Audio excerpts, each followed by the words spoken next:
तो दोस्तों आज हम UP triple S C PET 2022 के लिए 50 इंपॉर्टेंट प्रश्नों के बारे में बात करेंगे और ये सभी प्रश्न मोस्ट इंपॉर्टेंट सिलेक्टेड प्रश्न हैं और बार बार रिपीट होने वाले प्रश्न हैं, इसलिए वीडियो में अंत तक बने रहे। तो चलो वीडियो को शुरू करते हैं। तो आपका पहला सवाल है कि भाग अ में दी गई रचनाओं के रचयिताओं का सही क्रम है। तो सही क्रम बताना यानी कि मिलान करनी है, ठीक है। तो इसमें मिताक्षरा है जो किसकी रचना है, तो मिताक्षरा रचना है विज्ञानेश्वर की, ठीक है। और अगला है कि दाएं भाग, तो दाएं भाग रचना है किसकी, तो दाएं भाग है जीमूतवाहन की रचना कृत्य कल्पत्रु। तो कृत्य कल्पत्रु है जो रचना है नयनचंद्र सूरी की। और चौथा है रंभा मंजरी, और रंभा मंजरी है जो रचना है किसकी, लक्ष्मीधर भट्ट की। इसलिए आपका सही जवाब होगा आंसर ऑप्शन नंबर 3, ठीक है। ऑप्शन नंबर 3 आपका राइट आंसर हो जाएगा। तो वापस से देख लो कि मिताक्षरा किसकी रचना है, तो मिताक्षरा रचना है विज्ञानेश्वर की। दाएं भाग किसकी रचना है, तो दाएं भाग है जीमूतवाहन की। कृत्य कल्पत्रु किसकी रचना है, तो नयनचंद्र सूरी की। और रंभा मंजरी है, यह रचना है लक्ष्मीधर भट्ट की, ठीक है। अगला सवाल है कि बादामी के चालुक्य शासक पुलिकेशिन द्वितीय ने कौन सी उपाधि धारण की थी, तो इन्होंने धारण की थी परमेश्वर की उपाधि, ठीक है। तो परमेश्वर की उपाधि किसने धारण की थी, अगर एग्जाम में पूछा जाए तो आपको याद रखना है। तो परमेश्वर की उपाधि धारण की थी किसने, पुलिकेशिन द्वितीय ने धारण की थी, ठीक है, जो चालुक्य शासक था, ठीक है। बादामी के चालुक्य शासक पुलिकेशिन द्वितीय ने परमेश्वर की उपाधि है जो धारण की थी।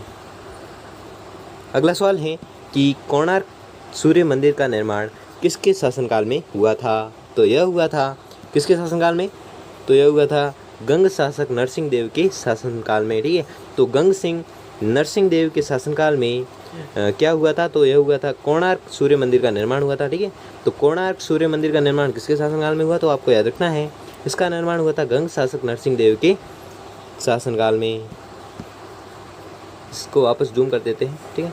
अगला सवाल है कि 9वीं शताब्दी में याज्ञवल्क्य स्मृति पर लिखी गई टीका दाएं भाग के नाम से प्रसिद्ध है, जिसके लेखक है, तो जिसके लेखक कौन है, जीमूतवाहन। अभी हमने मिलान में देखा था, ठीक है। तो किस रचना के रचयिता है, तो यह है दाएं भाग रचना के रचयिता, ठीक है। दाएं भाग रचना के रचयिता कौन है, तो जीमूतवाहन है, ठीक है। तो आपको याद रखना है। अगला सवाल है कि बादामी के चालुक्य वंश का वास्तविक संस्थापक था, तो कौन था, वह था पुलिकेशिन प्रथम, ठीक है। तो पुलिकेशिन प्रथम है जो बादामी के चालुक्य वंश का वास्तविक संस्थापक था, कौन था, पुलिकेशिन प्रथम। अगला सवाल है कि वर्तमान में बादामी स्थित है, तो कहाँ पर स्थित है, तो यह स्थित है बागलकोट कर्नाटक में, ठीक है। तो बागलकोट कर्नाटक में क्या स्थित है, तो यह स्थित है बादामी, ठीक है। तो बादामी कहाँ पर स्थित है, अगर एग्जाम में पूछा जाए तो आपको याद रखना है बादामी स्थित है कहाँ पर, बागलकोट में, और बागलकोट कहाँ पर है, कर्नाटक में। अगला सवाल है कि पुलिकेशिन द्वितीय के बारे में किस अभिलेख से जानकारी मिलती है, तो यह मिलती है ऐहोल अभिलेख से, ठीक है। तो ऐहोल अभिलेख से किस शासक के बारे में जानकारी मिलती है, तो आपको याद रखना है यह मिलती है पुलिकेशिन द्वितीय के बारे में जानकारी किस अभिलेख से, तो आपको याद रखना है वह अभिलेख है ऐहोल अभिलेख, ठीक है। तो आपको याद रखना है। अगला सवाल है कि cradle of Hindu temple architecture के नाम से प्रसिद्ध है, तो क्या प्रसिद्ध है, ऐहोल, ठीक है। ऐहोल है जो cradle of Hindu temple architecture के नाम से प्रसिद्ध है, कौन है, तो वह प्रसिद्ध है ऐहोल। अगला सवाल है कि मालेगीति शिवालय कहाँ स्थित है, तो यह स्थित है कहाँ पर, बादामी में, ठीक है। तो बादामी में क्या स्थित है, तो आपको याद रखना है बादामी में स्थित है मालेगीति शिवालय, ठीक है। तो मालेगीति शिवालय है जो बादामी में स्थित हैं। अगला सवाल है कि निम्न में से सत्य युग्म है, तो सत्य युग्म को पहचानना है, तो सत्य युग्म है उपयुक्त सभी, ठीक है। ये तीनों युग्म है जो संगमेश्वर मंदिर जो विजयादित्य इसके निर्माता है, ठीक है। विरूपाक्ष मंदिर है जो विक्रमादित्य द्वितीय की रानी लोक महादेवी इनकी निर्माता है। और मल्लिकार्जुन मंदिर है जिसका निर्माता है कौन, विक्रमादित्य द्वितीय की रानी त्रैलोक्य महादेवी। तो आपका सही जवाब होगा ऑप्शन नंबर 4, यानी कि ये जो तीनों युग्म हैं वह एकदम सत्य है।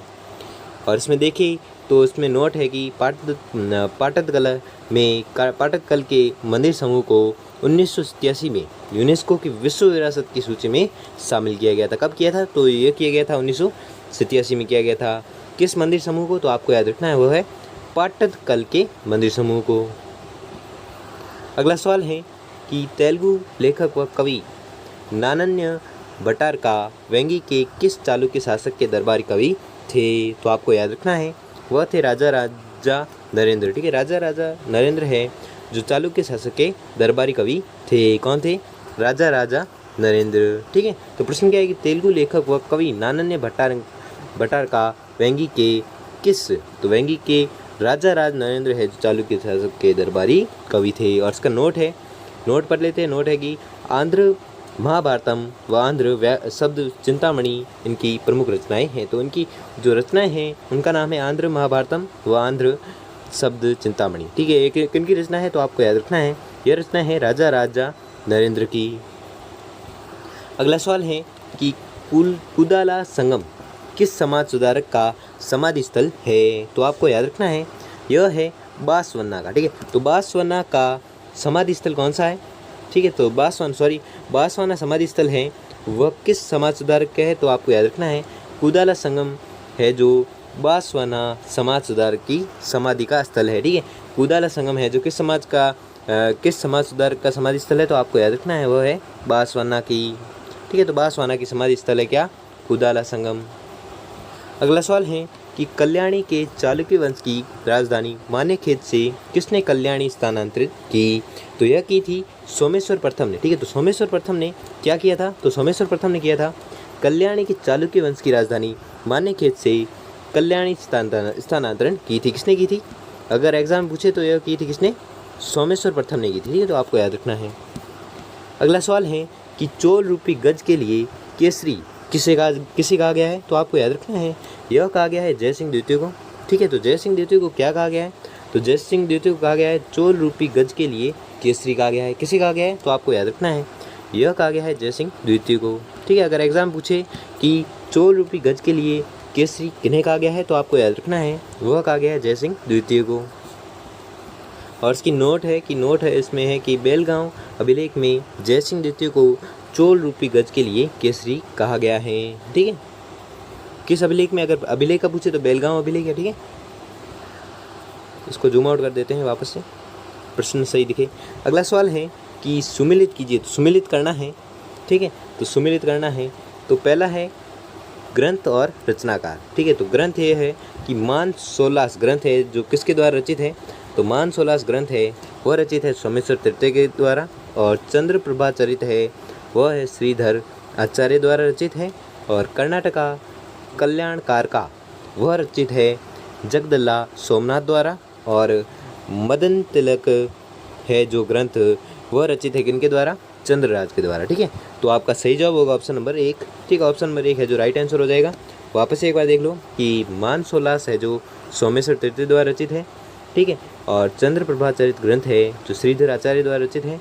कर्नाटका कल्याणकार का है जो जगदल्ला सोमनाथ द्वारा रचित है। और मदन तिलक है जो चंद्रराज द्वारा रचित हैं। ठीक है, तो आपको याद रखना है।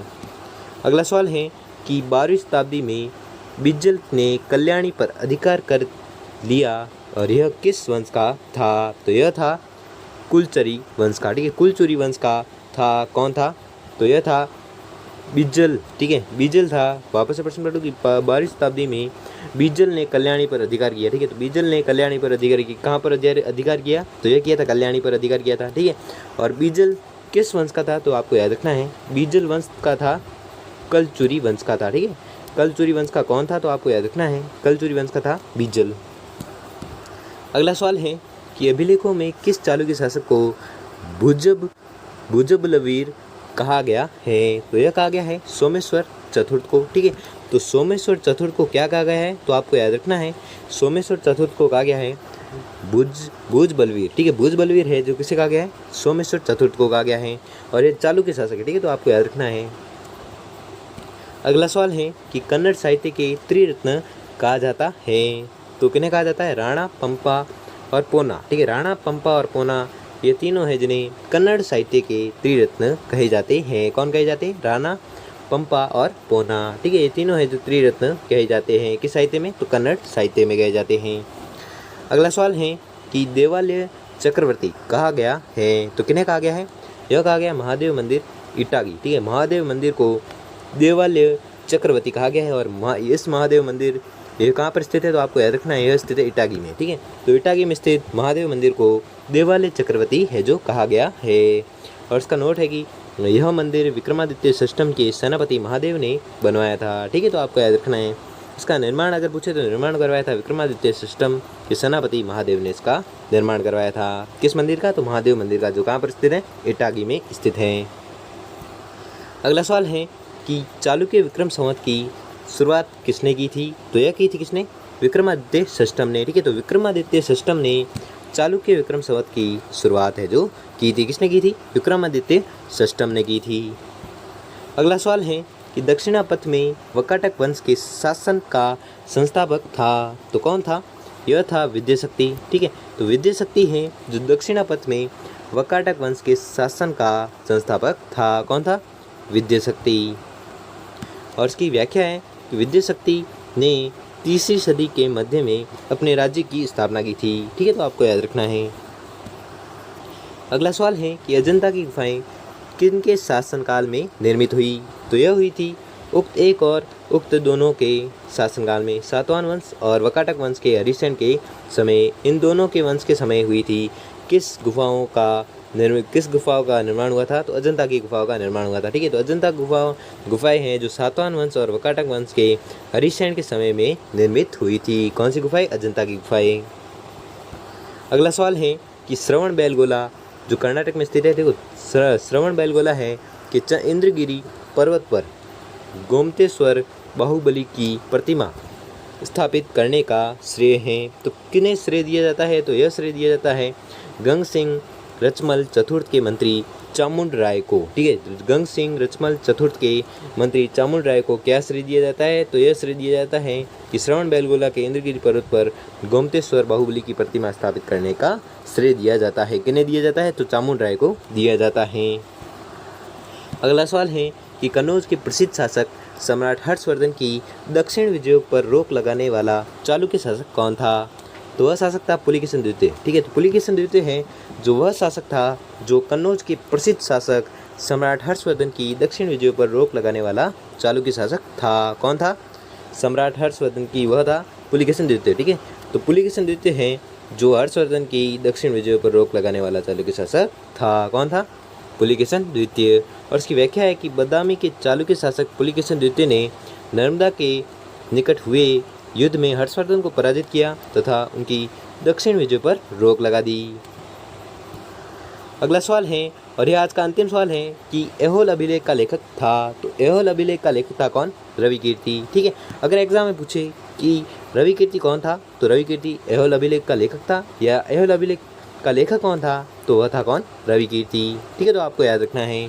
यह बहुत बार पूछा जाता है, इसलिए मैं वेरी मोस्ट इंपॉर्टेंट कर लो इसको। ठीक है, और इसकी व्याख्या है कि रविकीर्ति बादामी के चालुक्य शासक पुलिकेशिन द्वितीय का दरबारी कवि था। तो दोस्तों, आपको वीडियो कैसा लगा हम कमेंट बॉक्स में कमेंट करके जरूर बताएं।